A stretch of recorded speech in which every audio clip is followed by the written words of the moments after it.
우리 그런 얘기 있잖아요. 여러분들 하나님을 이제 점점 더 알길 원하잖아요.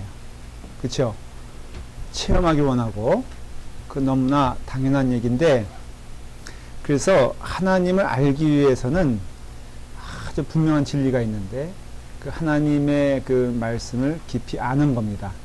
이건 아주 확실한 진리입니다.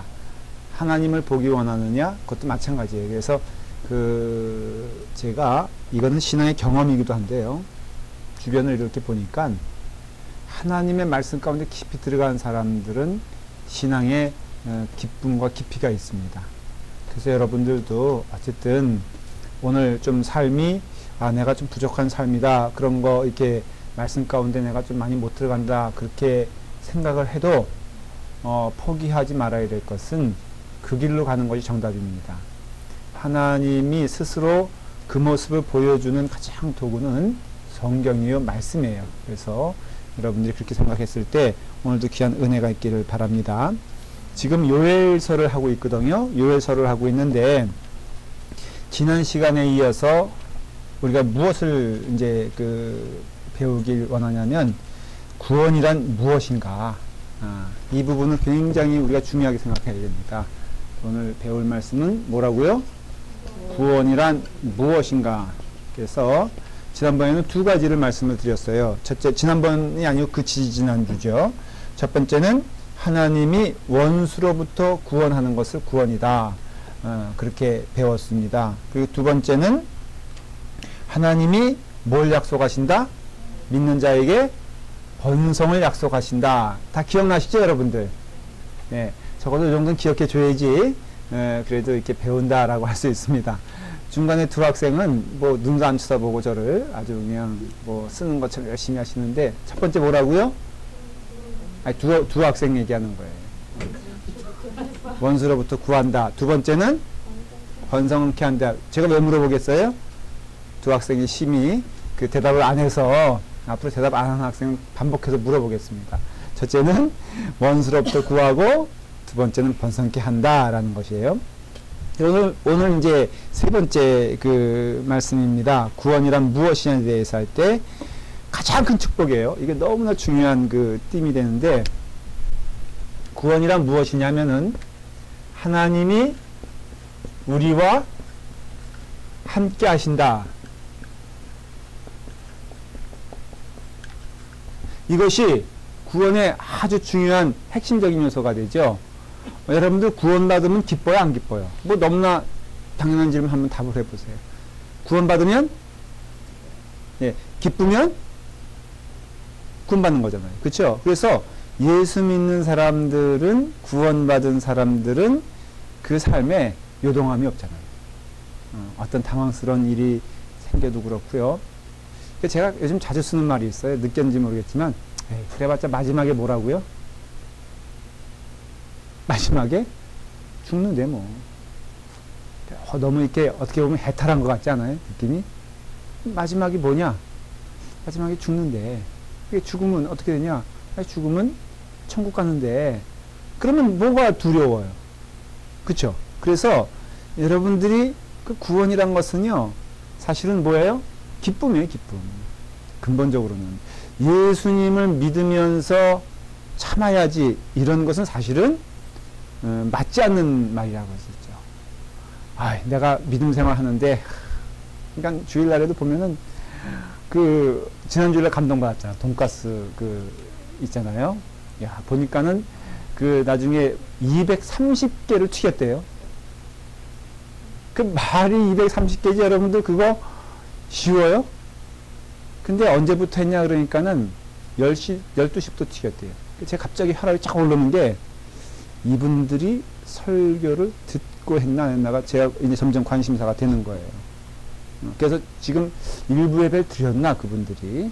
일단 그게 첫 번째 질문이고, 두 번째는 12시부터 하는 건 오케이.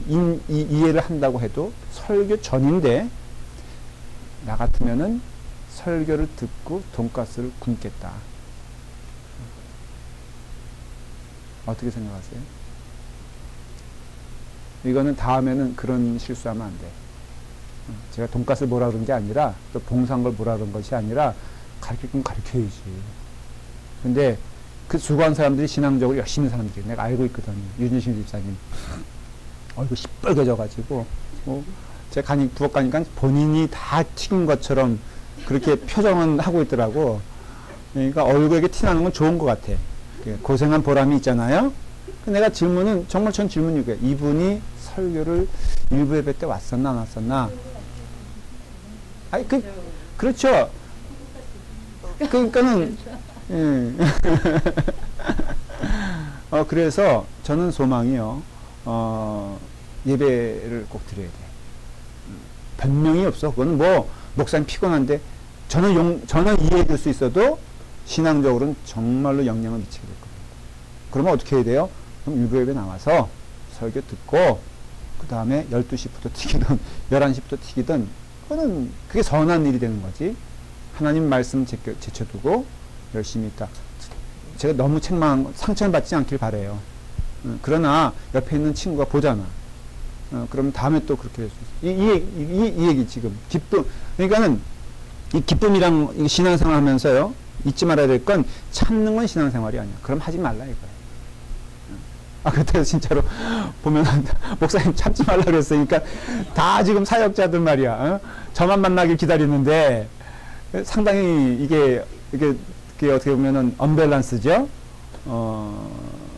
근데 이게 주님을 위해서 땀을 흘리는 거와 마음 가운데 불만과 힘든 거는 좀 틀린 것 같아. 그래서 여러분들이 힘든 건 사실이지만 이 기쁨과는 떨어질 수가 없는 게 믿음 생활이에요. 그래서 주님의 일을 할 때에는 기쁜 게 너무 당연하고 주님의 일을 할 때는 감사함이 넘쳐야지. 내가 정말 1년만 이를 악물고 하자. 그러면은 뭐 하나님 앞에 할 말도 있고 말한 대로 이해가 되지만은 이건 답이 아니에요. 여러분 한번 신앙생활을 생각해 봐야 될 때 그럴 때는 뭐가 문제냐면요. 환경이 문제가 아니에요.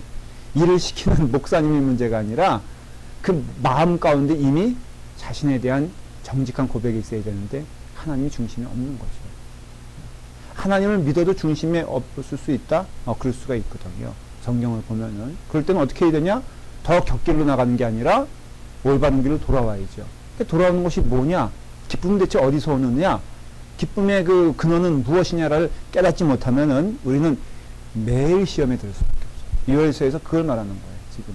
우리의 기쁨이 있어야 되는데, 그건 다 누구나 알고 있고 동의하는데, 대체 그 기쁨은 어디서 오느냐에 대한 질문에, 첫째는 환경이 아니다는 것, 사람의 칭찬도 아니고요, 또 일에 많고, 그래서 뭐, 여러분 그런 거 있잖아요. 내가 몸이 조금 찌뿌드드해서 눕잖아요? 그러면 몸이 더 개운해집니까? 찌뿌드해집니까? 그런 경험 하신 적 있죠? 또 설마 또 개운해진다 이런 얘기 하지 마세요. 그러면 더 눕자 하면 아예 그 성경에 있잖아요. 하루 누우면은 이틀 눕게 되고 성경 공부도 똑같아. 솔직히 여기 시간 돼서 나오는 사람이 어디 있어요? 시간을 만들어서 나오는 거지. 그런데 내가 여건이 이래서 목사님 나 한 2주만 쉴게요. 제가 그런 사람들 붙잡는 이유가 있어요. 그거 놓치면요 영원히 쉬게 돼 있어. 그래도 그나마 그 가운데 오신 저분은 참 감사한 일이죠. 놓치지 말고 어머님 쫄라서라도 매주 오세요라고 해서 성경 공부하게 돼. 그거예요 바로.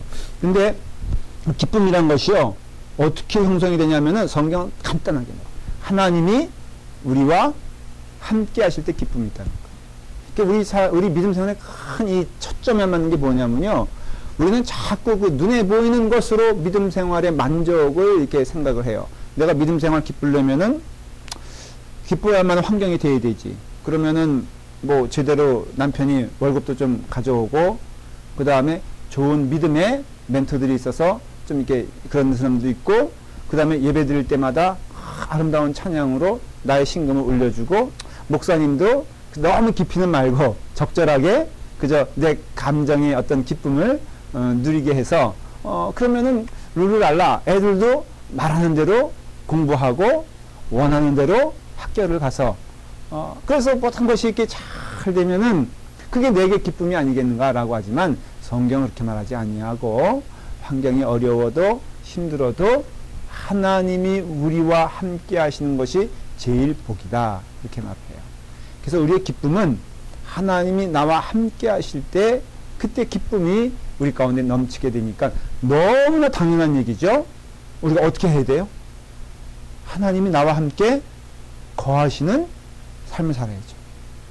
내가 하나님과 더불어 거하기 위해서 무엇을 해나를 생각을 해봐야죠. 그래서 요에서는 그것을 제시해 주신다라는 것이에요. 자, 우리가 주로 이제 2장 28절 32절 너무 유명한 말씀을 가지고 오늘 저희가 이제 말씀을 나눌 거예요. 요엘서 몇 장까지 있다 그랬죠? 3장까지 있다 그랬죠? 그 가운데 아주 중요한 말씀 요엘서 2장 18절 28절 죄송합니다. 28절부터 한번 읽어볼까요? 32절까지 읽을 거예요. 아주 유명한 말씀이죠. 시작. 그 후에 내가 내 영을 만민에게 부어주리니 너희 자녀들이 말할 것이며 너희 늙은이는 꿈을 꾸며 너희 젊은이는 이상을 볼 것이며 그때에 내가 또 내 영을 남정과 여정에게 부어주리니 내가 이적을 하늘과 땅에 베풀리니 곧 피와 불과 연기 기둥이라. 여호와의 크고 두려운 날이 이르기 전에 내가 달이 핏빛같이 변하려니와 누구든지 여호와의 이름을 부르는 자는 구원을 얻으리니 이는 나 여호와의 말대로 시온산과 예루살렘에서 피할 자가 있을 것이며 남은 자 중에 나 여호와의 부름을 받을 자가 있을 것입니다. 아멘. 이 말씀을 자체를 제가 설명을 드리고 계속 말씀을 드릴게요. 자, 28절에 보니까는 그 후에 내가 어떻게 한다고요? 내 영을 만민에게 부어주리니 그랬어요. 당연히 이건 사도행전 2장에서 베드로가 해석을 합니다. 무엇입니까 그것이? 성령님이에요. 성령님. 자, 성령님은 어디 계세요? 네? 성령님은 어디 계시냐니까? 자, 우리가 삼위일체 하나님을 표현할 때 제가 영어를 빌어가지고 제가 이렇게 표현한 적이 있죠. 기억하세요?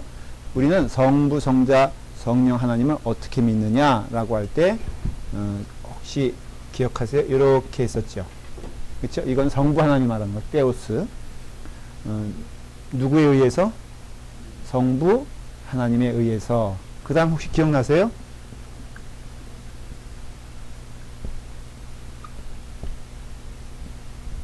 예수 그리스도를 통해서. 그 다음에 다 중요하지만 그 다음 뭐라고 했죠 제가? 그쵸. in holy spirit이라고 했죠. 요 단어의 뜻을 잘 기억해야 된다고 그랬죠.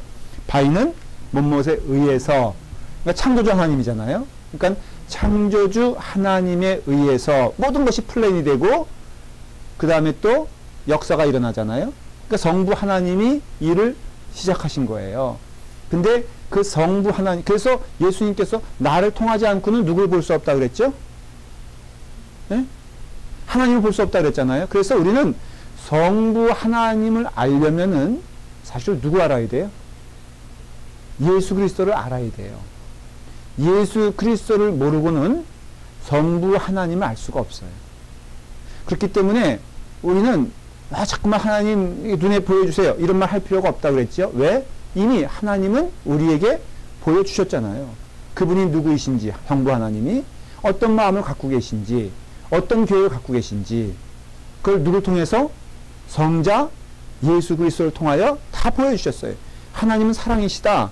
이런 얘기도 우리는 누굴 통해서 사랑을 사실은 눈으로 확인할 수 있어요? 성자 예수 그리스도를 통해서 성부 하나님의 인격이 사랑이신 것을 우리는 알 수가 있어요. 우리 하나님께서는 권세의 하나님이시다. 이걸 누굴 통해서 알 수 있어요? 우리는 성자 예수 그리스도를 통해서 알 수가 있어요. 그렇기 때문에 성부 하나님에 의해서 일이 시작되고요. 모든 것은 through, 이게 통과하는 거잖아요. 보여지는 거잖아요. 성자 하나님을 통해서 그걸 보여주는 거예요. 그렇기 때문에 이 예수 그리스도는 우리에게 보여주시는 분이에요. 근데 그 2000년 전에 그분 예수 그리스도가 하나님의 아들이시요 하나님인 것을 고백할 수 있는 그것이 내 뜻대로 되지 않는다는 것은 성경에서 예언하고 있잖아요. 그러니까 은혜라는 것은요, 이 신비한 거예요. 여러분, 제가 지난번에 한번 누구죠? 그 유명한 분에 대한 그 간증을 잠깐 얘기했었죠. 이어령 씨라고 혹시 기억하세요? 근데 그분이 예수님을 믿게 된 것이 참 어떻게 보면은 신비한 일이잖아요. 무신론자였거든요, 완전히. 그리고 마지막까지 남는 무신론자라면은 자기라고 생각했거든요. 그 친구들이 막 물어보는 거예요. 너가 정말, 야, 진짜 너 예수 믿냐? 그러니까 그분이 친구한테 그랬다 그래요. 야, 너 누구한테 가서 10,000원만 달라 그래봐. 주냐 안 주냐? 안 준다는 거죠. 야, 그런데 맨정신으로 매주 헌금 내는 거 봐라. 그게 맨정신이겠느냐? 그러면서 그분은 듣고 보니까 또 그러네 하면서, 근데 이게 은혜는요 정말 신비한 거거든요. 성령 안에서 이 모든 일이 믿어지고 역사한다는 거예요. 그래서 우리는 그 성령 안에서, 다시 말하면은 우리가 성령 안에 거하게 될 때 이 풍족한 은혜를 내가 경험할 수가 있는데, 그럼 성령님이 어디 거하시냐? 지금 여기서 내 영을 만민에게 부어주리니, 그러면 장소가 있을 거 아니에요. 그렇죠? 어딘가 부어줬겠지. 그러니까 그 다음에 질문은 대체 그럼 어디에 부어줬을까? 우리 집 뭐 창고일까? 아니면은 뭐 누구 훌륭한 사람의 어떤 말씀일까? 뭐 다 생각할 수 있잖아요? 아니면 내가 뭐 헌금을 많이 드리는 그때 그 시간일까? 그랬을 때 성경은 그것을 마음이다 그렇게 얘기해요. 그래서 마음에 하나님이 내게 부여주셨다. 이것도 한번 말씀드린 적이 있어요. 마음과 영혼과의 관계. 너무 질문이 어렵죠? 그렇죠? 그러나 제 얘기를 들으면 그렇게 어렵지 않을 거예요. 마음은 뭐고 영혼은 뭐예요? 같은 거예요? 다른 거예요? 이런 질문 받아본 적 있어요? 아니, 없어요? 아니, 있어요? 없어요? 대답을 아예 안 하기로 작정하셨나? 둘 중에 하나일 거, 무슨 중간이 있어요? 있어요? 없어요? 가운데 하나지. 이런 거 질문 받아본 적 있어요? 권혜리 집사님? 그럼 대답해 보세요. 마음은 뭐고 영혼은 뭐예요?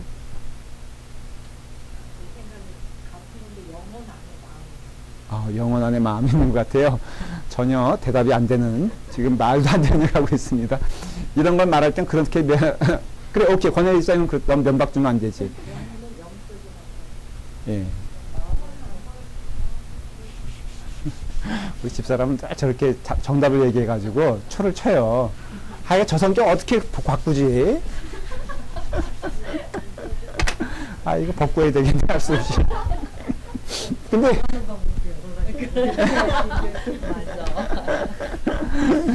근데 그 말은 맞아요. 이게 뭐냐면요. 영혼은 하나님의 형상이에요. 우리가 the image of God이라잖아요. 이건 볼 수가 없어요, 사실은. 우리가 어떻게 설명할 수가 없어요. 우리가 하나님을 어떻게 설명하겠어요. 그쵸?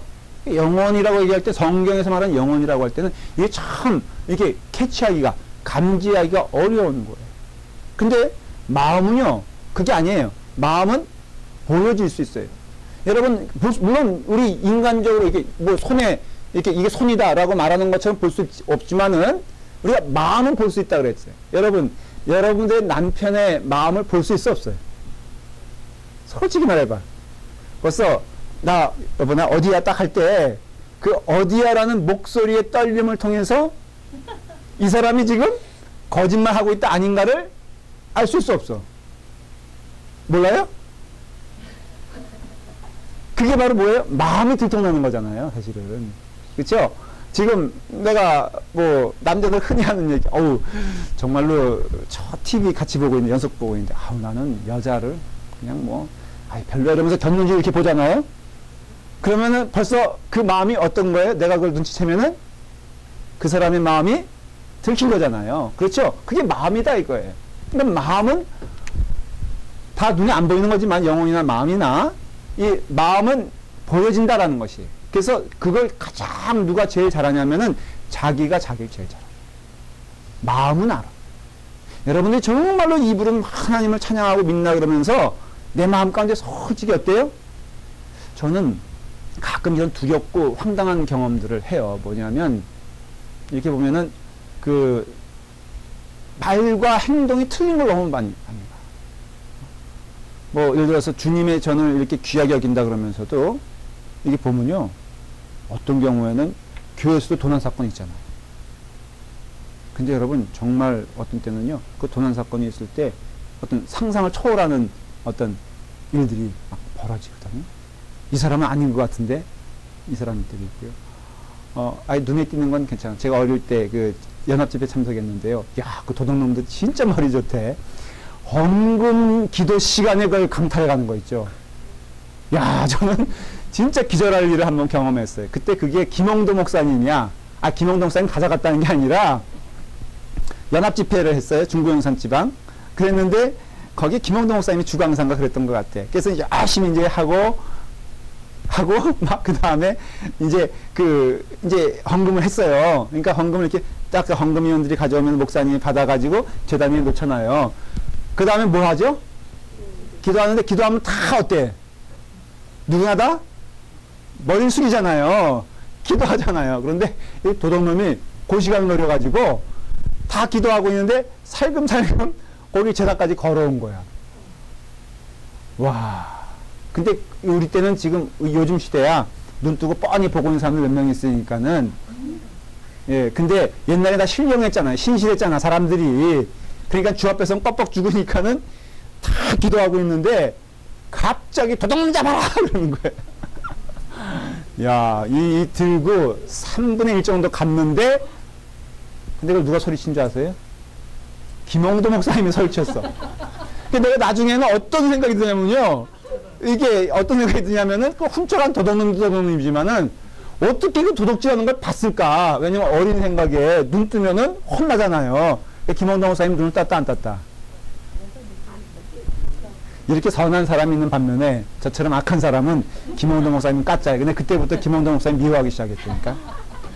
왜 기도 시간에 눈 뜨는 거야 대체? 응? 그랬는데 생각해 보니까 발자국 소리가 들렸더라. 그 사람은 이 마음이 하나님과 없는 사람이죠. 근데 이건 눈에 보이는 일이고 교회 안에서도 사실 보면은 그 마음을 살펴보면요, 그 영을 알 수 있다 그랬어요. 그래서 여러분들 스스로 남 얘기할 것도 없어. 여러분 스스로 정말로 어때요? 응? 헌금 시간에 이것도 예의예요. 딱 뺐는데 보니까 100불짜리야. 너무 실패한 거지, 실수하고. 그러니까 싹 집어넣고 그 자리에서 뭘 찾아요? 10불이면 낫게 1불짜리 찾는 거야. 그런데 이게 내가 생일을 맞이해서 뭔가 특별한 헌금을 내야 되거든. 그때는 그렇게 1불 내는 것도 인색한 사람이 갑자기 500불을 내. 이거는요, 정직하게 말을 하면은 그 사람 마음이 하나님께 없는 거예요. 그런데 500불을 냈는데요, 목사님? 뻔하지. 왜 500불을 냈겠어? 그쵸? 여러분들도 그래서 성경 말씀대로 눈에 보이는 곳에서 너무 힘써하지 말고 눈에 보이지 않는 곳에 가지 마세요. 나는 우리 성도들이 화장실 청소 좀 열심히 했으면 좋겠어. 이거예요, 이거. 그래서 그 청교도 사람들은 어떻게 표현하냐면요, 마음은 영혼의 거울이라고 했어. 그래서 우리가 영혼은 볼 수 없지만 마음을 통해서 내 영혼의 상태를 볼 수 있다. 이건 가장 성경적인 답이에요. 그러므로 여러분들 마음의 중심에, 이건 지엽적인 문제, 큰 문제가 넘으면 여러분들 마음의 중심이 대체 어디가 있냐 이거예요. 지금 마음의 흐름이 지금 어디로 가고 있냐는 거예요. 영혼 구하는 것에 기쁨을 누리고 하나님 말씀, 저는 성경공 11시 이게 아침부터 같이 리뷰를 하잖아요. 너무 빨리 이 성경 가르치는 걸 하고 싶은 거예요. 이 말씀을 전해야 되는데, 이걸 전해야지 여러분들 기쁨을 누릴 수가 있는데, 여러분들이 바라기는 저와 같은 기쁨이 넘치길 바래요. 그게 뭐냐? In Holy Spirit. 그 성령님은 어디에 거하시냐? 우리의 마음속에. 그래서 여기서 뭐 내 영을 만민에게 부어주리니 그 다음 어때요? 너희 자녀들이 장래일을 말할 것이며 너희 늙은이는 꿈을 꾸며 너희 젊은이는 이상을 볼 것이며. 이것을 이렇게 세세하게 해석할 필요는 없어요. 얘기해도 되는데 이건 한마디로 말하면 성령이 임하면은 그 영이 어떻게 된다? 새로워진다는 것을 의미하는 거예요. 그렇게 표현을 문학적인 표현인데 젊은이는 뭐 그 젊은이가 이성 품는 거와 그 늙은이가 꿈을 꾼다 이게 다른 것이냐 그런 뜻이 아니라 그 마음 가운데 성령님이 임하면요 그 표현되어지는 그 태도가 하나님이 기뻐하시는 영이 된다는 거예요. 나이 차에 관계없이 표현력은 다를 수 있죠. 아이들에게 지난주에 요즘 그 제가 인맥 관리하는 게 너무너무 힘든 거야. 사실은 목사로서 욕심이 뭐냐면요. 모든 사람에게 칭찬 듣고 싶어 하는 욕심이 있어요. 내가 고백해. 제가요, 왕자병이 있어. 그래가지고, 제가 가만히 생각해보면 나도 병이긴 병이야. 모든 사람들에게 제가 좋은 사람이 되고 싶은 거야. 그러니 얼마나 내가 괴롭겠어. 어? 정말 내가 이런 사람이 아닌데 목회하면서 사람이 달라졌어. 변했어. 내가 정말 나 혼자 살면요. 나 정말 행복하게 살 수 있다니까. 어? 나 혼자 그냥 하나님 나를 왜 목사 만드셨는지 몰라. 그냥 나 혼자 잘해서 내가 열심히 해서 하나님 봉사하며 사는 직업이라면은 여러분 생각해봐요. 제가 그렇게 잘 살 것 같지 않아요? 어떻게 생각해요? 제가 누구한테 뭐 거짓말을 할 것 같아? 아니면 때릴 것 같아? 아니면은 뭐 돈을 훔쳐갈 것 같아? 그러니까 정말 잘 살 수 있는데 이 목회자가 돼가지고 여러 사람 하여간 다양한 족속들이 모여있는 것이 교회야. 그러다 보니까 이제 인맥 관리를 해야 되니까 아이부터 어른까지. 그래서 제가 아이들에겐 가끔 그 인맥 관리를 먹는 걸로 합니다. 그러면 지난주에도 제가 너무 당황스러웠던 것은 우리 교회가 막 부흥하고 있잖아.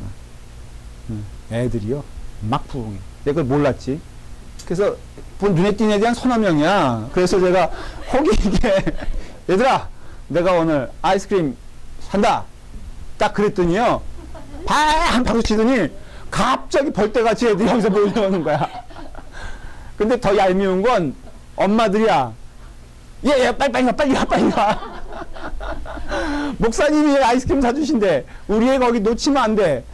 세상에. 그래가지고 한 10대 명이 모여. 그것도 다행이지. 그래서 더 번지기 전에 야 빨리 가서 사 먹어라. 그래서 제가 그 대장한테 20불 주고 아무래도 안 될 것 같아. 이걸로는.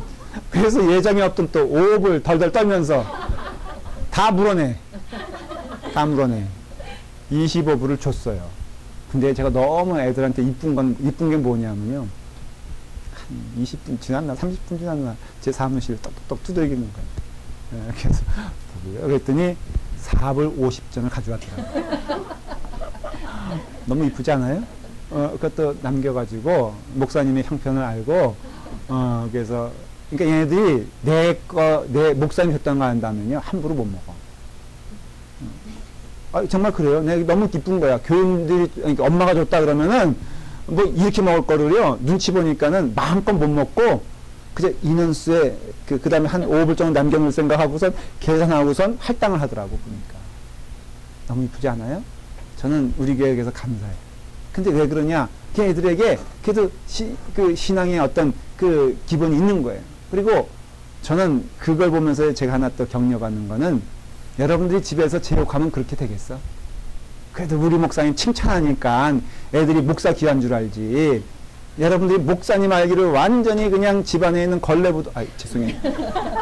근데 그렇게 얘기하는 사람이 있으니까, 실제적으로. 저는요, 당황스러운 게 제가 이렇게 운동하러 가거나 할 때 평신도들, 다른 교인들 만나잖아요?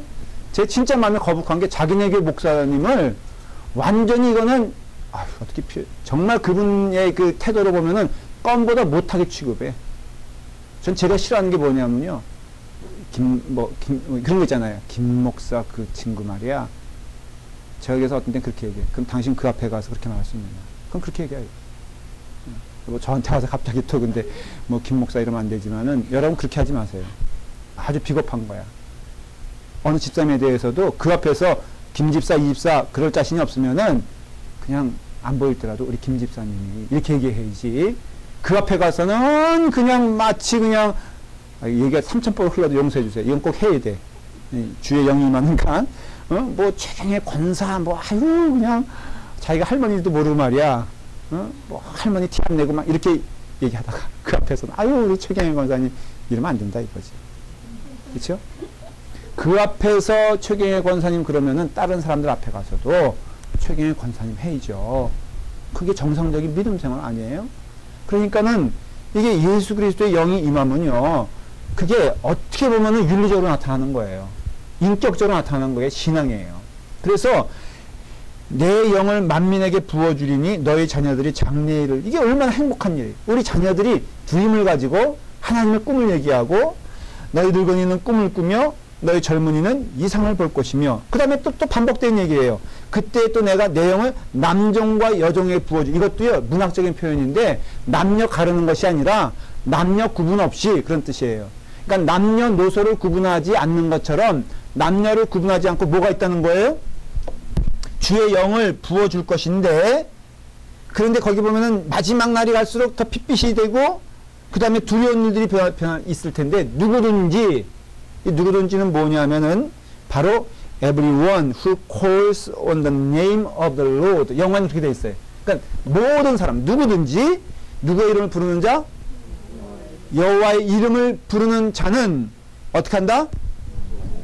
구원을 얻게 될 것이다. 그렇게 약속을 하잖아요. 그렇죠? 그러니까는 이 말씀을 통해서 보면은 사도행전 2장을 가보면요,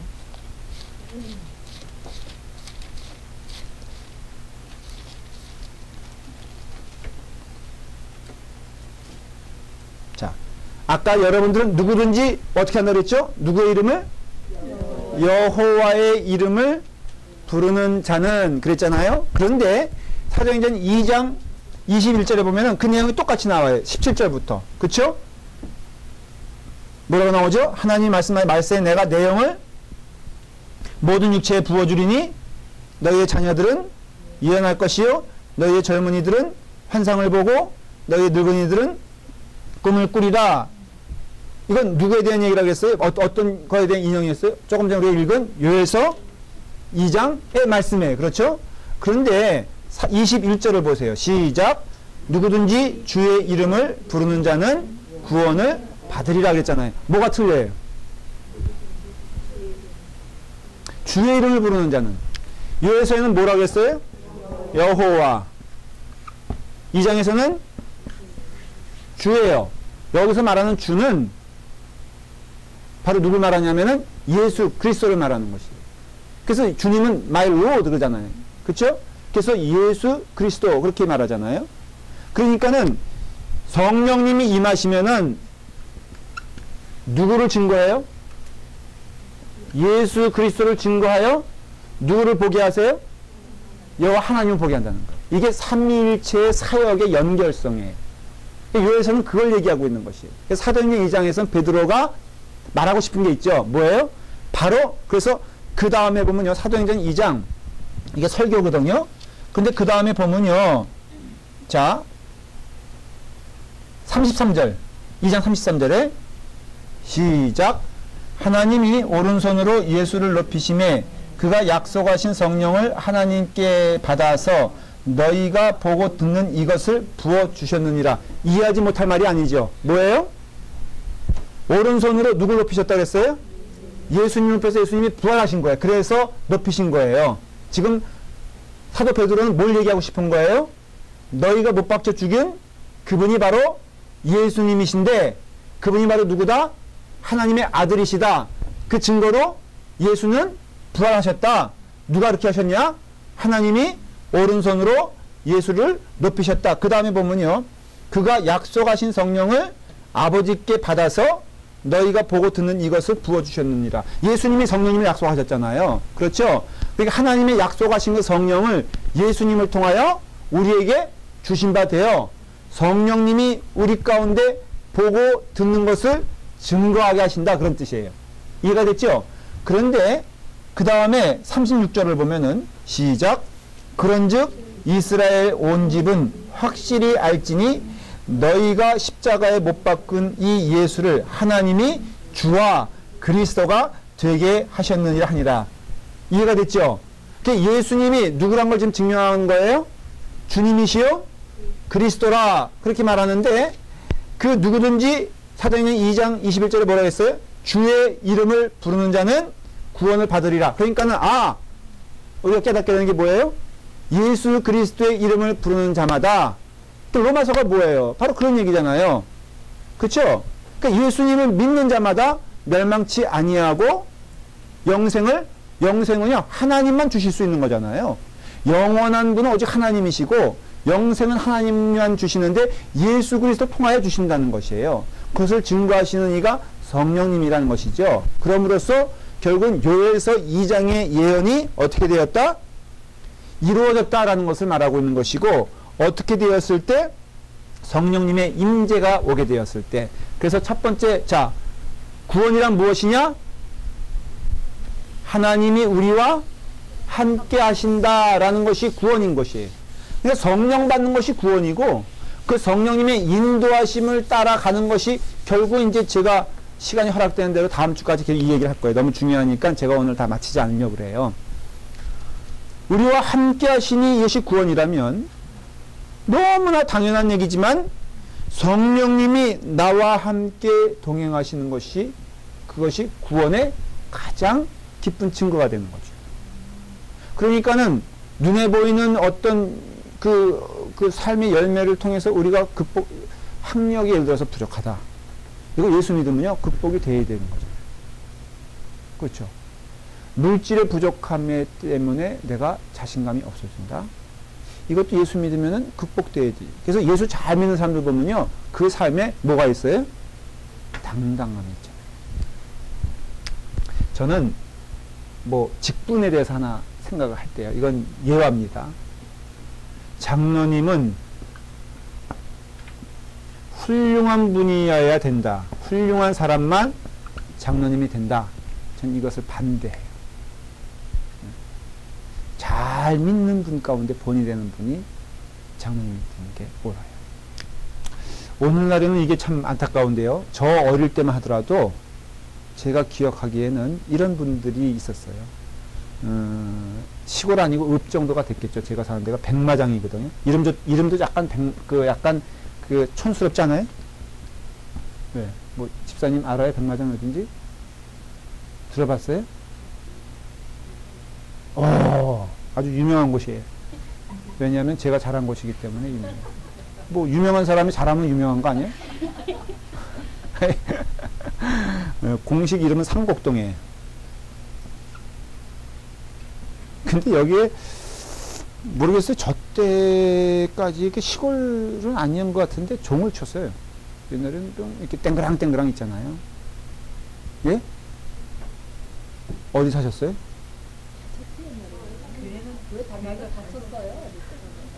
정말로요? 어디 하셨어요? 시골은 그렇지, 당연히. 좀 정한 데는 전자벨 같은 거 위에 올라가서 그래요? 다쳤어요? 그분이 이제 유장로님이란 분이었어요. 내가 이분을 왜 기억하냐면요, 교회 사찰. 장로님 벌써 이름이 딱 나오잖아. 사찰이니까는 한국에서 사찰하면 무시당합니다.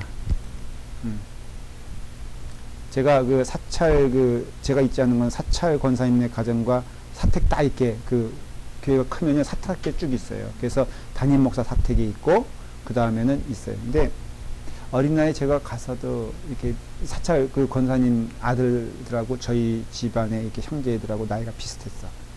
터울이 이렇게. 저하고 나이가 비슷한 친구, 뭐 이렇게 있는데, 가보면요, 정말로 빛이 안 들어오는 그곳에다가 사찰 권사님의 집이 있어요. 어린 마음에도 참 얘네들은 그 마음 가운데 상처가 되겠다. 한 번은요, 저하고 싸움이 붙었거든. 저도 한 살 위인데, 저한테 치더라고. 근데 울면서 일어나면서 그러는 거야. 네가 목사님 아들만 아니면 넌 죽었어. 그러면서 가더라고. 그렇죠, 그렇죠. 진짜로요. 제가 그걸 잊지 못해. 근데, 그러니까 사찰 하면은, 이건 완전히 교회에서 무시당하고, 교인들에게 무시당하고. 집사님, 아니야, 권사님, 사찰이 권사님, 집사님, 화장실 왜 이렇게 깨끗하지 못한 거예요? 응? 뭐 이렇게, 여러분, 그거 죄야, 죄. 그런데요, 이분이 장로님이 됐어. 너무 좋잖아요. 왜 장로님, 뭐가 돈이 있어요, 이분이? 뭐가 권세가 있어요? 아니면 교회 안에서 발언권이 있어요? 그런데 교인들은 그 심성을 보는 거예요. 이분은 눈이 오나 비가 오나 그 종치는 것을 사명으로 알고, 그리고 그 종치는 것만 보는 것뿐 아니라 그의 삶이, 저하고 이제 그 밭이, 그 교회 안에 밭도 있었어요. 그러면 제가 유치원 다닐 때 뭐 유치원 전에 할 일이 있어? 그러면은 그 장로님이 거기서 이렇게 밭 깔고 있으면요, 제 옆에 쪼그리 앉아가지고 이러고서 이제 같이 말동무 대주고, 그다음 이제 그 미군 부대가 바로 옆에서 헬리콥터가 뜨거든요. 그럼 뜨면은 거기에 군인이 다 걸터 앉아 있어. 그럼 나를 이렇게 보고 있으면 내가 손을 막 흔들면 오렌지를 막 던져줘. 내가 그렇게 자랐어요. 헬리콥터가 이렇게 뜨잖아요? 그러면 바로 옆에 니까는 교회가 이렇게 보고 있으면 꼬마애가 이렇게 흔들리면, 옛날에 어려운 시대니까 거기서 오렌지도 던져주고 옥수수 빵도 던져주고, 저는 그래서 헬리콥터만 뜨게 기다리면서 장로님과 노닥노닥 거렸어요.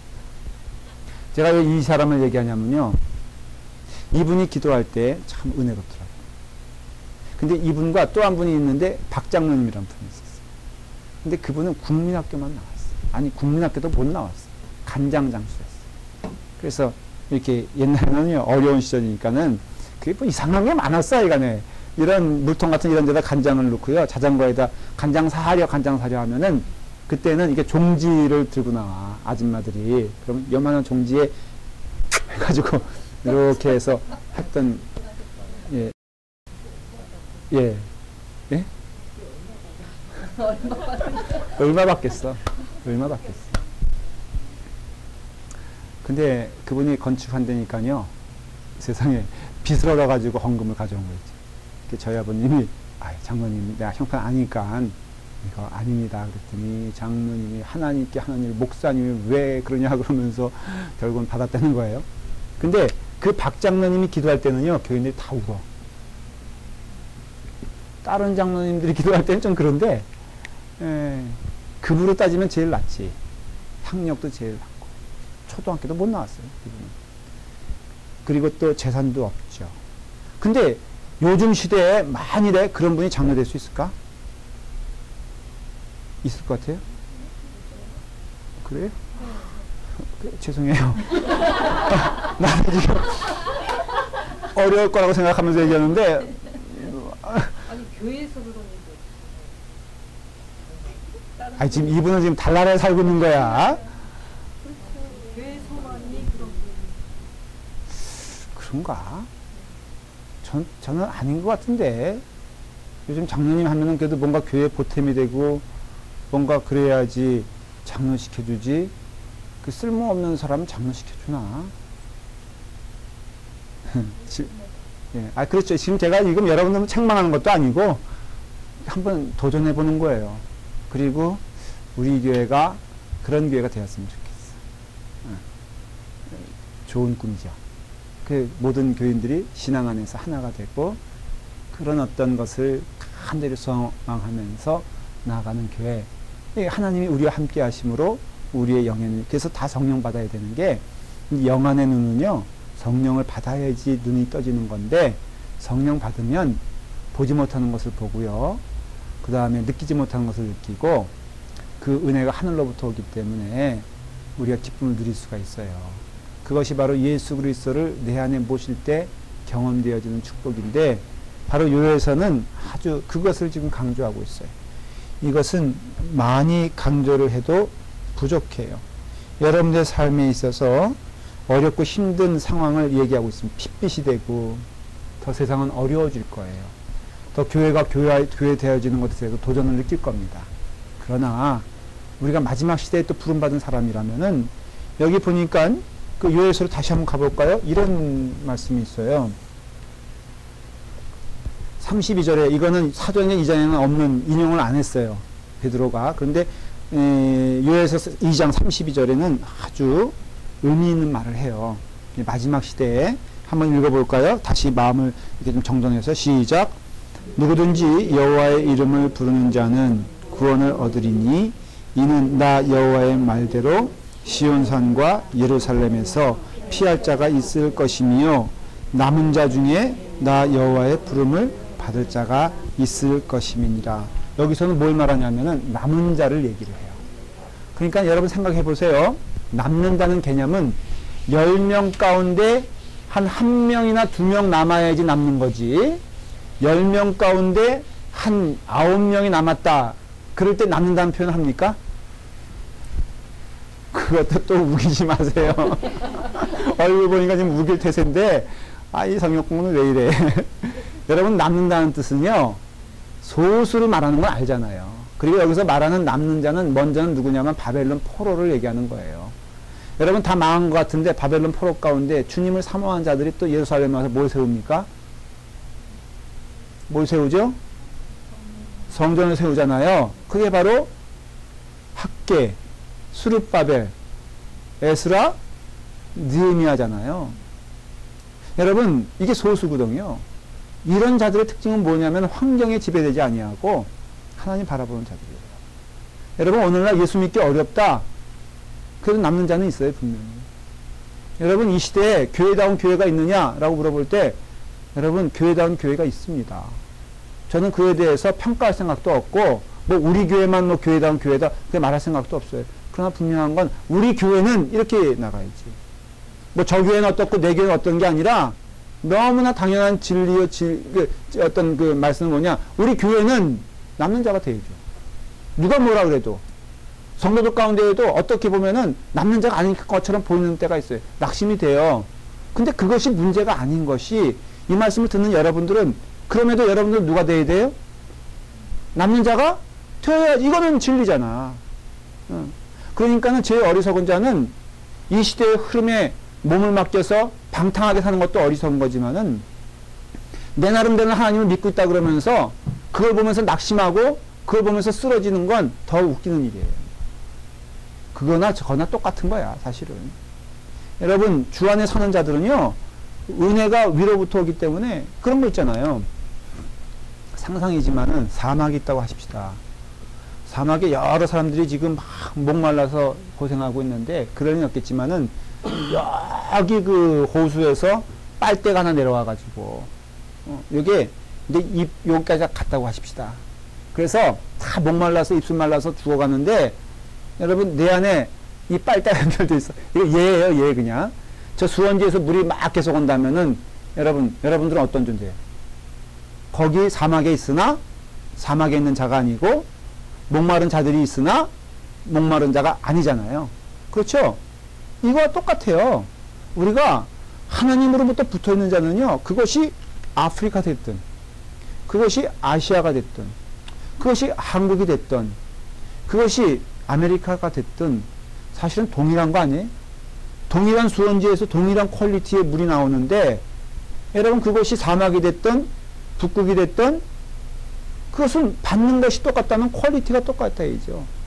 아프리카 가서 선교하며 정말 주님의 이름을 전하는 자들의 신앙이나 이 풍족한 이 땅에서 살아가는 우리들의 신앙이나 살아가는 것은 틀려도 살아가는 내용은 똑같아야 되잖아요.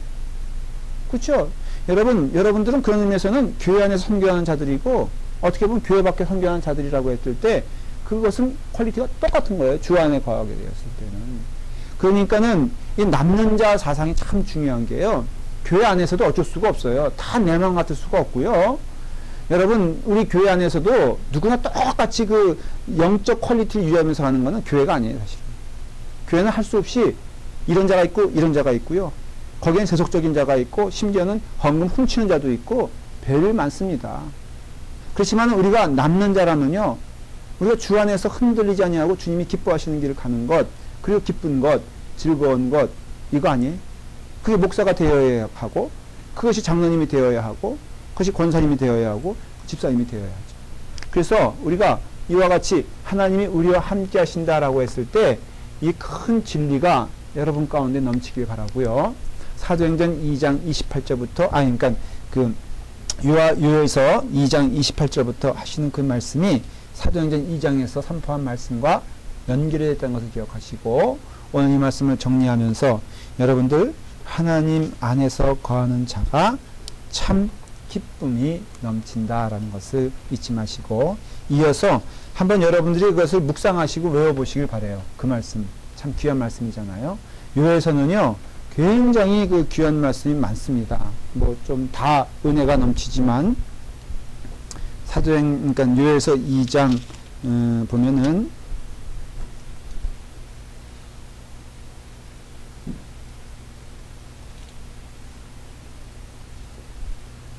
23절에 이른 비를 너희에게 적당하게 주시니 이른 비와 늦은 비가 예전과 같을 것이라. 이 말씀 참 귀하고요.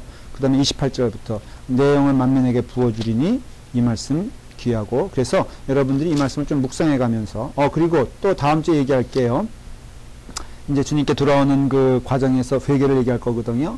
2장 13절 말씀 여기 뭐라고 되어 있죠? 시작. 너희는 옷을 찢지 말고 마음을 찢고 너희 하나님 여호와께로 돌아올지어다. 옷을 찢지 말고요. 뭘 찢으라고요? 마음을 찢으라 이거예요.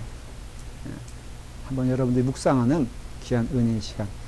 여기에서 한번 이렇게 제안하면 어떨까? 숙제를 좀 내줄까요? 하루에 한 번씩 요에서 한번 읽기. 3장이니까. 어때? 한번 해볼래요? 좀처럼 숙제 안 내주는데, 아니면 써오라 그럴까? 하루에 한 번씩? 에휴, 숙제를 낸다 그러면 이제 쳐다도 안 봐. 그럴까요? 3장이니까, 어때?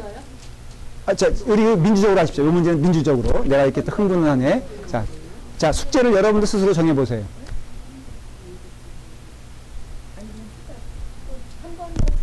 아니, 물어보지 말고, 우리 최경영 원사님 마치 반장같이 생활하시니까 요즘 한번 자체적으로 숙제를 정해서 저한테 보고해 주세요.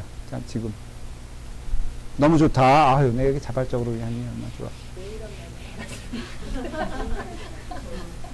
어떻게 쓰면 좋을까?